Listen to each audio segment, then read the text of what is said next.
दुनिया एक बार फिर एक खतरनाक वायरस को लेकर चिंता में है। अफ्रीका में तेजी से फैल रहे इबोला वायरस ने कई देशों की नींदें उड़ा दी हैं। भारत में अभी तक इसका एक भी मामला सामने नहीं आया है, लेकिन सरकार ने पहले से ही सख्ती शुरू कर दी है। एयरपोर्ट्स पर निगरानी बढ़ा दी गई है, स्वास्थ्य विभाग अलर्ट पर है और हर आने जाने वाले यात्री पर नजर रखी जा रही है।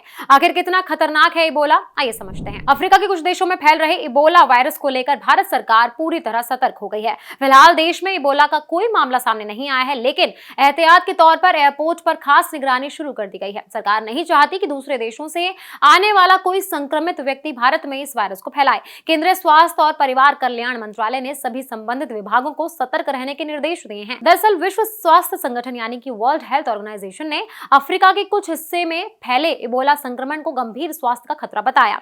खासतौर पर डेमोक्रेटिक रिपब्लिक ऑफ कांगो और युगांडा में बंडीबुइंगो स्ट्रेन के मामले सामने आने के बाद कई देशों ने अलर्ट जारी किया है। भारत सरकार ने भी हालात को देखते हुए तैयारी तेज कर दी है। स्वास्थ्य मंत्रालय, राष्ट्रीय रोग नियंत्रण केंद्र आईसीएमआर और दूसरे स्वास्थ्य विभाग लगातार स्थिति की समीक्षा कर रहे हैं। एयरपोर्ट्स पर विदेश से आने वाले यात्रियों की जांच की जा रही है और जरूरत पड़ने पर क्वारंटीन की व्यवस्था भी रखी गई है। सरकार की तरफ से स्क्रीनिंग, निगरानी और इलाज से जुड़े नियम यानी कि एसओपी की भी समीक्षा की जा रही है। पुणे के नेशनल इंस्टीट्यूट ऑफ वायरोलॉजी को इबोला जांच के लिए तैयार रखा गया है। इसके अलावा दूसरे लैब्स को भी धीरे धीरे तैयार किया जा रहा है ताकि जरूरत पड़ने पर तुरंत जांच हो सके। स्वास्थ्य मंत्रालय ने लोगों से साफ कहा है कि घबराने की जरूरत नहीं है।